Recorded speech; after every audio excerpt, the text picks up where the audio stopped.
El 1 de septiembre de 1939, Hitler invade Polonia.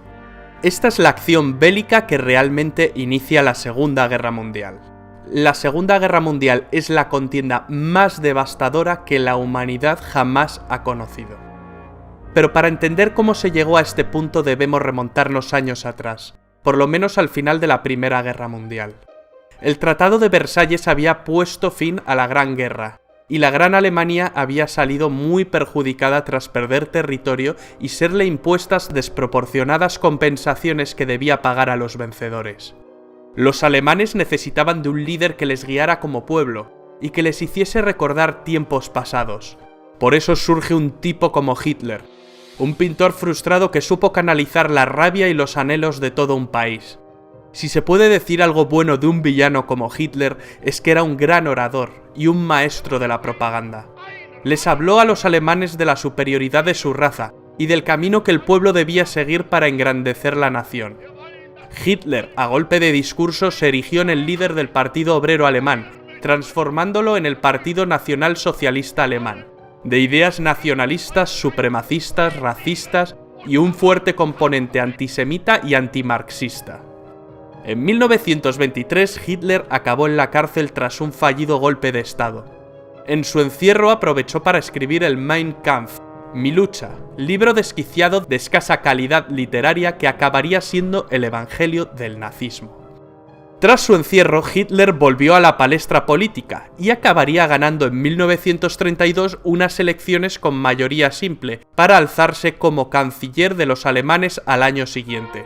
Nace el Tercer Reich, el tercer gran imperio alemán, en una coyuntura de crisis económica a nivel mundial. Rápidamente, bajo una apariencia de legalidad, Hitler establece un régimen totalitario liquidando las instituciones democráticas de la República de Weimar, mediante una ley habilitante. Se arresta a los diputados del Partido Comunista de Alemania y se los confina en campos de concentración. La persecución de los judíos por parte del nazismo se convierte en una política activa.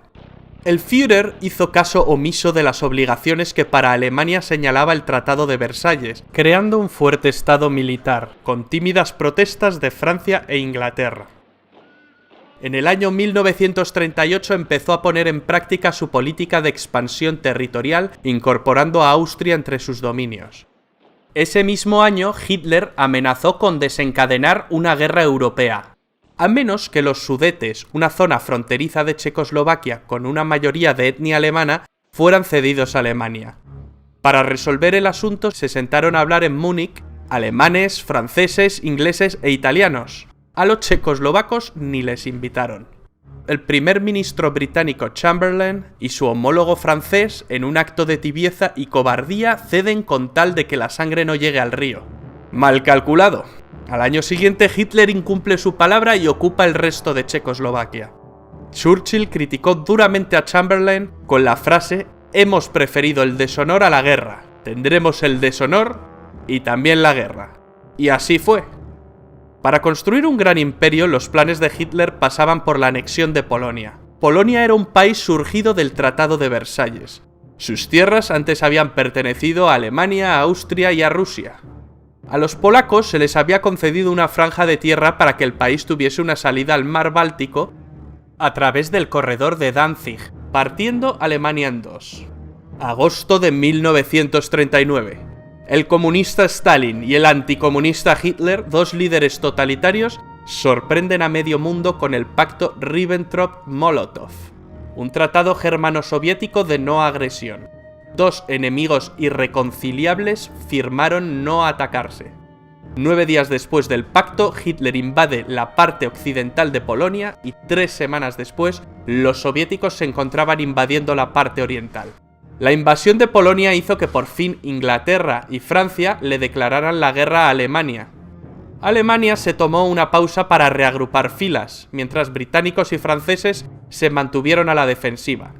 Los periodistas llamaron a este periodo la Guerra de Broma. Los ingleses mandaron tropas a Francia para frenar a los alemanes, la Fuerza Expedicionaria Británica. Las tropas francesas e inglesas se parapetaron tras la línea Maginot, una línea defensiva construida tras la Primera Guerra Mundial que los franceses creían inexpugnable. Durante este periodo de calma, la Unión Soviética atacó Finlandia. No fue un paseo, ni mucho menos. Los soviéticos sufrieron innumerables bajas. Finalmente, las fuerzas soviéticas no cumplieron su objetivo principal, el de conquistar Finlandia. Solo lograron conquistar algunos territorios fronterizos. Hitler pensó que el Ejército Rojo era un ejército débil formado por infrahombres. El Führer, muy crecido por sus avances anexionistas y ante la pasividad de buena parte de los líderes europeos, mueve ficha constantemente. Ocupa Dinamarca y Noruega. Los alemanes finalmente acabaron con la guerra de broma en mayo de 1940, tras atacar simultáneamente Luxemburgo, Bélgica, Países Bajos y Francia. El método es el anteriormente utilizado en Polonia, la Blitzkrieg o Guerra Relámpago. Consiguieron meter sus tanques Panzer por un lugar que se pensaba impenetrable para un ejército mecanizado moderno. El bosque de las Ardenas. El ejército aliado quedaría rodeado. La batalla de Francia parecía perdida. A finales de ese mes se llevó en la ciudad de Dunkerque una dramática operación de evacuación de las tropas aliadas en territorio francés. Alemania pudo haberle asestado al ejército aliado el golpe final, pero algún tipo de milagro debió ocurrir porque Hitler dejó escapar a más de 300.000 soldados. ¿El motivo? No se sabe. Hoy en día es un debate que sigue suscitando innumerables teorías. La batalla de Francia no duró mucho más. El 22 de junio, Hitler se reunió con varios altos oficiales franceses, quienes solicitaron un armisticio. Hitler seleccionó el mismo lugar y el mismo vagón de tren donde se firmó el armisticio con Alemania en la Primera Guerra Mundial. Esta vez se invertían las tornas, y Alemania ocupa el asiento del bando vencedor. Así se puso fin a la guerra en Francia. Francia se dividió en dos, una porción ocupada que incluía París y otra no ocupada controlada por un gobierno colaboracionista con sede en Vichy, presidida por el mariscal Philippe Pétain. Se la conoció como la Francia de Vichy.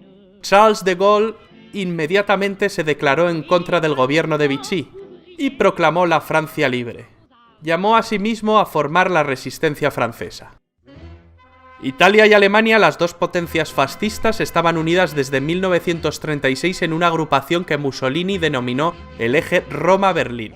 Mussolini, el líder del partido fascista italiano, viendo la facilidad con la que Hitler conquista países, siente que ha elegido el bando ganador.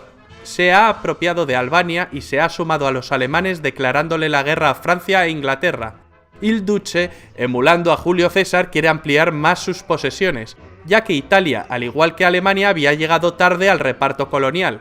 Sus planes pasan por conquistar Grecia y Egipto, pero Hitler tuvo que salir al quite para ayudar a los italianos, que más que una ayuda en la guerra suponen una carga. Los italianos no pueden con los griegos, pero llegarían refuerzos. Finalmente los alemanes invaden Grecia a través de Bulgaria.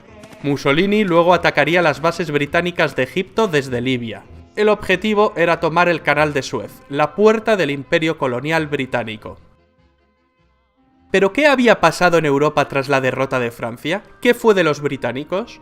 Churchill, nuevo primer ministro tras la dimisión de Chamberlain, rechaza firmar un armisticio con Alemania. Hitler decide ir a por todas. Pero conquistar Inglaterra no será tan fácil por su condición insular. Los ingleses consiguieron defender heroicamente su isla en la batalla de Inglaterra, una batalla que se libró sobre todo en el aire, la Luftwaffe contra la RAF. Churchill pronunciaría otra de sus grandes frases: "Nos dejó muchas. Nunca tantos debieron tanto a tan pocos". Durante más de un año Inglaterra soporta la guerra en solitario. Los nazis bombardean durante meses las ciudades más importantes de Inglaterra. Hitler cree dominar la situación y se ve como claro vencedor, pero los ingleses resisten y dan la batalla. A finales de año, Adolf Hitler se entrevistó con el general Franco en Hendaya, una localidad francesa que hace frontera con España. Hitler quería que España entrase en la guerra de parte de las potencias del eje. Al final no llegaron a un entendimiento. Franco estaba dispuesto, pero el país atravesaba una enorme crisis tras la Guerra Civil Española. España, si bien prestó apoyo logístico, optó por el papel de no beligerante. Hitler había logrado que Hungría, Rumanía y Bulgaria se unieran a las fuerzas del eje. Solo faltaba Yugoslavia, Un cambio de gobierno en este país precipitó su invasión en abril del año 41. Hitler soñaba con un imperio alemán que abarcara desde el río Rin hasta el Volga. Es en este momento cuando Hitler decide ampliar fronteras y emprende la Operación Barbarroja, la invasión de la Unión Soviética. La gran motivación era el petróleo ruso. A Stalin, antiguo aliado de Hitler, le pilla un poco por sorpresa. No se esperaba que Hitler rompiese su alianza tan pronto. La invasión se había demorado con la invasión de Grecia y de Yugoslavia. Finalmente, en junio de 1941, los alemanes movilizan entre 3 y 4 millones de soldados.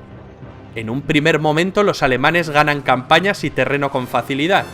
En un mes, Bielorrusia y las repúblicas bálticas previamente ocupadas por la URSS estaban en manos alemanas. Hitler calculó que pocos meses de campaña bastarían para tomar Moscú, pero el crudo invierno llegó, y los ejércitos de Hitler se quedaron a las puertas. Lo mismo le ocurrió a Napoleón en su día. El eje Roma-Berlín se había ampliado en 1939 con la unión de Japón. Japón era el país más avanzado de Oriente, y quiere librar a sus vecinos, es decir, a las colonias europeas orientales, del yugo de Occidente. Asia para los asiáticos, era una frase común entre los nipones. Ya en 1931 empezaron la invasión de China, que continuó en 1937. Cuando Alemania ocupó Francia, Japón tomó el control de la Indochina francesa.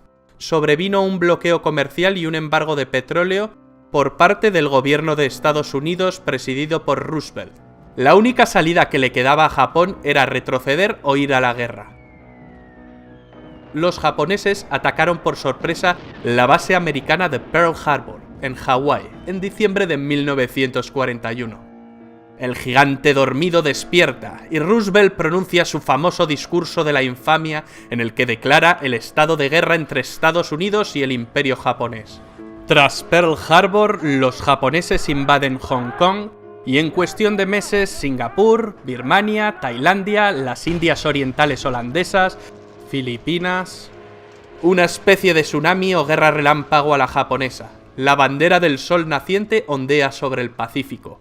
Y Hitler va y le declara la guerra a Estados Unidos. Con esto firma su sentencia de muerte definitiva. La derrota es solo cuestión de tiempo.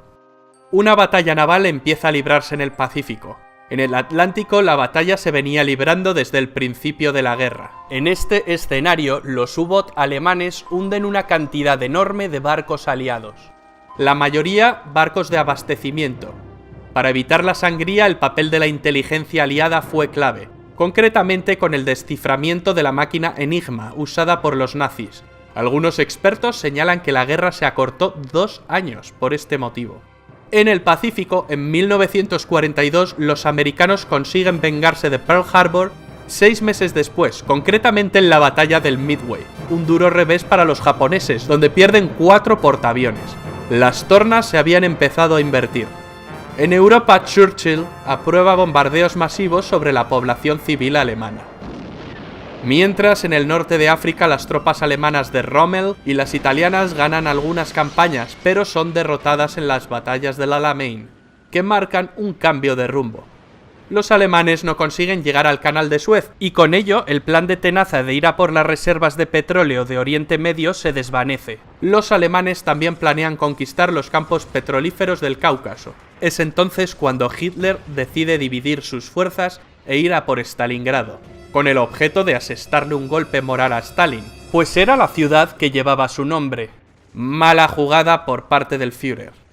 Aunque los alemanes conquistan buena parte del Cáucaso, sus tropas acaban retirándose, ya que su mirada estaba fija en Stalingrado.